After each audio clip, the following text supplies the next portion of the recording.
ನಮ್ಮ ಕರ್ನಾಟಕದ ಈ ಜಿಲ್ಲೆಯ ಗ್ರಾನೈಟ್ ಎಷ್ಟು ಫೇಮಸ್ ಅಂದ್ರೆ ಇಲ್ಲಿಂದ ಚೀನಾ ಮತ್ತು ಇಟಲಿಗೂ ಎಕ್ಸ್ಪೋರ್ಟ್ ಆಗುತ್ತೆ. ಇದು ಡೇ 4 ಆಫ್ ಕರ್ನಾಟಕ ಜರ್ನಿ, ಒಂದು ದಿನ ಒಂದು ಜಿಲ್ಲೆ. ಇಂದಿನ ಜಿಲ್ಲೆ ಗ್ರಾನೈಟ್ ಸಿಟಿ ಚಾಮರಾಜನಗರ.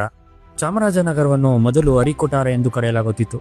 ಆದರೆ ನಂತರ ಅಲ್ಲಿ ಜನಿಸಿದ ಮೈಸೂರು ರಾಜ ಚಾಮರಾಜ ಒಡೆಯರವರ ಗೌರವಾರ್ಥವಾಗಿ ಚಾಮರಾಜನಗರ ಎಂದು ಮರುನಾಮಕರಣ ಮಾಡಲಾಯಿತು. ಚಾಮರಾಜನಗರದ ಸುತ್ತಳತೆ ಅಂದಾಜು 5101 ಸ್ಕ್ವೇರ್ ಕಿಲೋಮೀಟರ್ಸ್. ಈ ಜಿಲ್ಲೆಯ ತಲಾ ಆದಾಯ 2,02,494 ರೂಗಳು ಹಾಗೂ ಸಾಕ್ಷರತೆ ಪ್ರಮಾಣ 61%. ಚಾಮರಾಜನಗರದಲ್ಲಿ ಒಟ್ಟು 5 ತಾಲೂಕುಗಳಿವೆ: ಕೊಳ್ಳೇಗಾಲ, ಹನೂರು, ಯಳಂದೂರು, ಚಾಮರಾಜನಗರ ಹಾಗೂ ಕೊನೆಯದಾಗಿ ಗುಂಡ್ಲುಪೇಟೆ. ಚಾಮರಾಜನಗರದ ಪ್ರಮುಖ ಸ್ಥಳಗಳು: ಮಲೆ ಮಹದೇಶ್ವರ ಬೆಟ್ಟ, ಹಿಮವದ್ ಗೋಪಾಲ್ ಸ್ವಾಮಿ ಬೆಟ್ಟ, ಬಿಳಿಗಿರಿ ರಂಗನಾಥ ಸ್ವಾಮಿ ಬೆಟ್ಟ, ಗಗನಚುಕ್ಕಿ ಭರಚುಕ್ಕಿ ಫಾಲ್ಸ್ ಹಾಗೂ ಬಂಡೀಪುರ ನ್ಯಾಷನಲ್ ಪಾರ್ಕ್. ಚಾಮರಾಜನಗರ ಜಿಲ್ಲೆಯ ಇಂಟ್ರೆಸ್ಟಿಂಗ್ ವಿಷಯ ಏನಂದ್ರೆ, ಚಾಮರಾಜನಗರವು ಜೆಟ್ ಬ್ಲ್ಯಾಕ್ ಗ್ರಾನೈಟ್ ಕಲ್ಲುಗಳಿಗೆ ಹೆಸರುವಾಸಿಯಾಗಿದ್ದು ಅವುಗಳನ್ನು ಚೀನಾ ಮತ್ತು ಇಟಲಿಗೂ ಎಕ್ಸ್ಪೋರ್ಟ್ ಮಾಡಲಾಗುತ್ತದೆ.